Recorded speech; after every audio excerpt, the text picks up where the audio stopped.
Hi everyone, Teresa Graham-Brett here, and I wanted to make a confession about myself. So I am a person who has very intense emotions. I feel things pretty intensely. I often will have really intense reactions to things when I'm triggered. I might cry easily, I might get angry easily. The emotions come often to me, and it just seems to be the way that I'm wired. And for the longest time, I really didn't like that about myself, because what I learned as a child was that unless the emotions were positive, happy or joyful, and even then, as long as they're not too loud, that those emotions were okay. But the other ones, the frustration, the anger, the sadness, the intensity, whatever those things were, that somehow those made people around me uncomfortable. Pretty much the adults in my life. And I think that's pretty normal for our culture.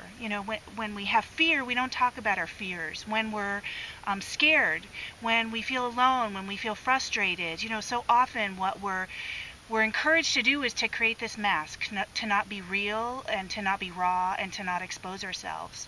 And as parents, we learn that that's even more important, right? That we need to be even keeled. And if you're not one of those people who's built that way, my partner Rob is a little bit more that way, although it comes out in different ways for him. But we learned that that's how we have to be, neutral, even. And so, one of the things I think that happens as parents when we are really in the midst of being uncomfortable and being stretched and learning and growing, and that brings about a lot of emotions in us, is that we judge those emotions. We judge the way we feel, we judge the thoughts that we have, we judge all those things about ourselves, and we shame ourselves. And we somehow feel like we're not okay.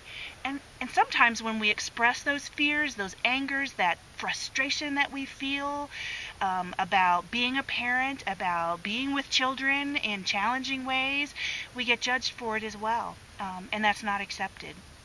And so my message today is really about how it is we can accept what is often called the shadow side of who we are. Those sides that we learned to hide away, that we put in the dark, that we're not okay to be shown. Those are part of who we are. They make up who we are as human beings, and we all have them. We have the shadow side, we have the side that's light and loving and generous and patient and all those things. Both of those things live within us.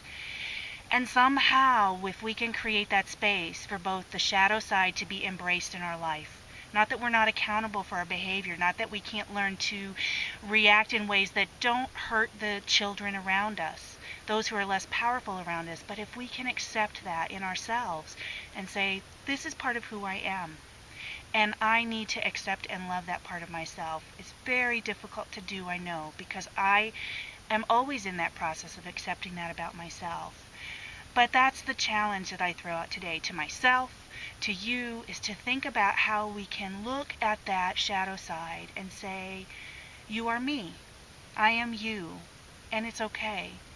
And I can embrace it, and I can still be accountable for it, what my actions are. And if we can move in that direction of accepting all the parts of ourselves, when we turn to the children in our lives, it is so much easier to accept all the parts of them as well, to create the unconditional love and approval and acceptance that they need to continue to grow, and that we need ourselves from ourselves.